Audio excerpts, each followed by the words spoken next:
ہاتھی ایلا کی مہربانی۔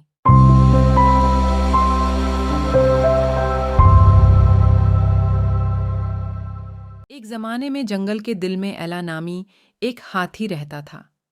ایلا کوئی عام ہاتھی نہیں تھی، اس کے پاس ایک قابل ذکر صلاحیت تھی، اپنے نرم لمس سے دوسرے جانوروں کو ٹھیک کرنے کی طاقت۔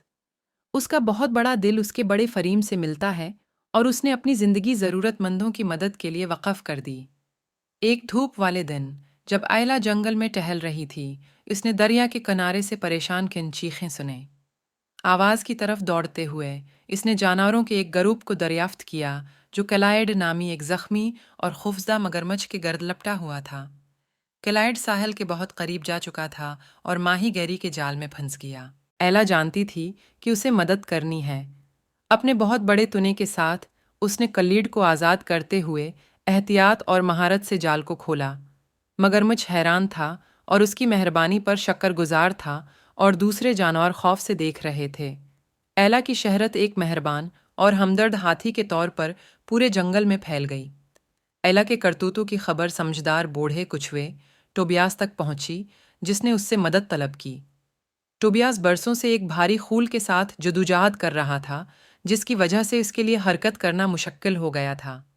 ایلا نے بغیر کسی ہچکچاہٹ کے مدد کرنے کا فیصلہ کیا۔ اس نے نرمی سے اسے اپنی پیٹھ پر اٹھا لیا، اسے جہاں بھی جانا تھا وہاں لے گئی۔ بدلے میں ٹوبیاس نے اپنی حکمت اور رہنمائی کی پیشکش کی، اسے جنگل کی ہم آہنگی اور اس کی تمام مخلوقات کے باہمی ربط کے بارے میں سکھایا۔ ایلا اور ٹوبیاس کی غیر معمولی دوستی کا لفظ دور دور تک جانوروں تک پہنچا۔ جلد ہی جنگل ایلا کے شفا بخش رابطے اور ٹوبیاس کی حکمت سے سیکھنے کے لیے ہر قسم کی مخلوقات سے بھر گیا۔ جنگل پروان چڑھا کیونکہ جانور ہم آہنگی سے رہتے تھے، ایک دوسرے کی مدد کرتے تھے، جس طرح ایلا نے ان کی مدد کی تھی۔ اور اس طرح کہانی کا اخلاق یہ ہے: مہربانی، ہمدردی اور مدد کا ہاتھ دینے کی آمادگی قابل ذکر دوستی کا باعث بن سکتی ہے اور ایک ایسی دنیا تشکیل دے سکتی ہے جہاں تمام مخلوقات ہم آہنگی کے ساتھ پروان چڑھیں۔ جس طرح ایلا ہاتھی اور ٹوبیاس کچھوے نے ہمیں سکھایا، ہمارے عمل دنیا کو سب کے لیے ایک بہتر جگہ بنانے کی طاقت رکھتے ہیں۔